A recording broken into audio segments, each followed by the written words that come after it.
Power star జనసేనాని పవన్ కళ్యాణ్ గారు పిఠాపురంలో ఒక ఇల్లు తీసుకొని ఈ పవిత్రమైన ఉగాది రోజున గృహప్రవేశం చేస్తున్న సందర్భంగా నేను వారిని కలిసి నా శుభాకాంక్షలు అందజేయడానికి వారి సమయం తీసుకుని నేను వచ్చి వారిని కలవడం జరిగింది. అందుకని వచ్చా. ఈ కూటమి ముగ్గురు కలవాలి, కలిసి రాష్ట్రాన్ని అప్పుల పాలు చేసి అరాచకం చేస్తున్న వ్యక్తిని బయటికి పంపాలి అంటే ముగ్గురు కలవాలి అని చాలా పట్టుదల పట్టి ముగ్గురిని ఒకటి చేసిన ఒక గొప్ప వ్యక్తి పవన్ కళ్యాణ్ గారు. సో అటువంటి నాయకుడిని ఈ పవిత్రమైన ఉగాది రోజు కలిసి ఆయన జనసేన సహకారంతో రాబోయే రోజుల్లో మనకున్న ఈ రాష్ట్రానికి పట్టిన దరిద్రాన్ని అని అనొచ్చేమో అనేద్దాం.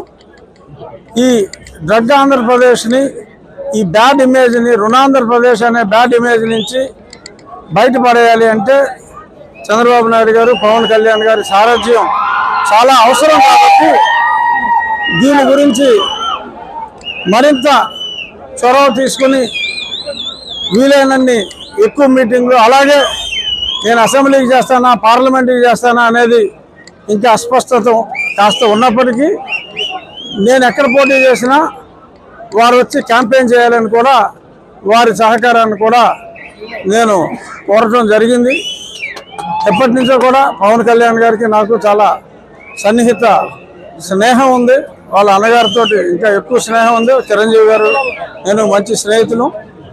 అదే స్నేహభావంతో ఆయన తప్పకుండా ఈ విజయానికి అండగా ఉంటానని చెప్పి నాకు ఎష్యూరెన్స్ ఇవ్వడం జరిగింది. వారికి నేను ఎంతో రుణపడి ఉన్నాను. జై జనసేన, జై తెలుగుదేశం.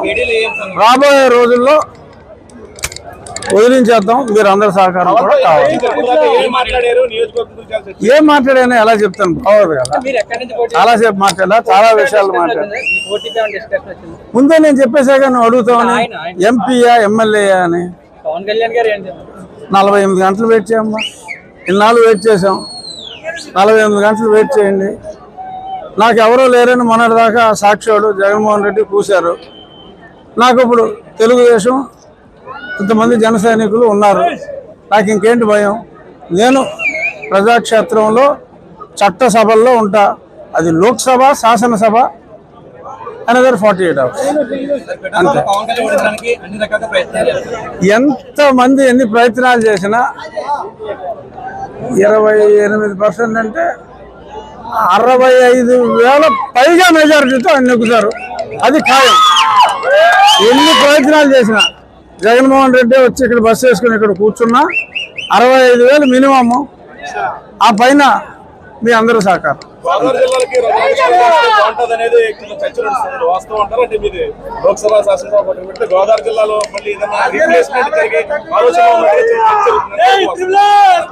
చిన్న చర్చ నువ్వు అంటాం కరెక్ట్ కాదు, పెద్ద చర్చ జరుగుతుంది.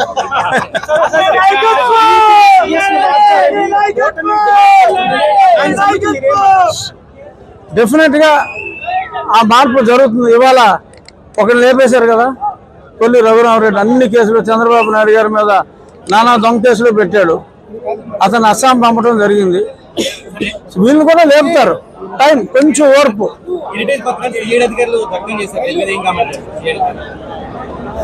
కామెంట్ ఏముంది, మొత్తం నెటిజన్లు అందరూ కామెంట్ చేస్తూనే ఉన్నారు. పోలీసుడు పనికి మాలిన ఎక్స్క్యూజ్ చెప్పాడు. ఏంటి పోలీసుడు చెప్పింది?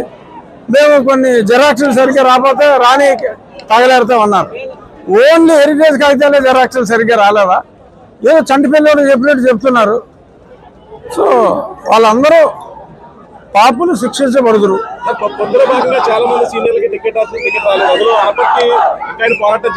మేము కొన్ని జెరాక్స్లు సరిగ్గా రాకపోతే రాని తగలేరుతా ఉన్నారు. ఓన్లీ హెరిటేజ్ కాగితాలే జెరాక్స్లు సరిగ్గా రాలేదా? ఏదో చంటిపిల్లడు చెప్పినట్టు చెప్తున్నారు. సో వాళ్ళందరూ పాపులు శిక్షించబడుదురు. పొత్తులో భాగంగా చాలా మంది సీనియర్లకి టికెట్ రాలేదు, అందులో అనపర్తి ఇంకా పోరాటం చేస్తా ఉన్నారు.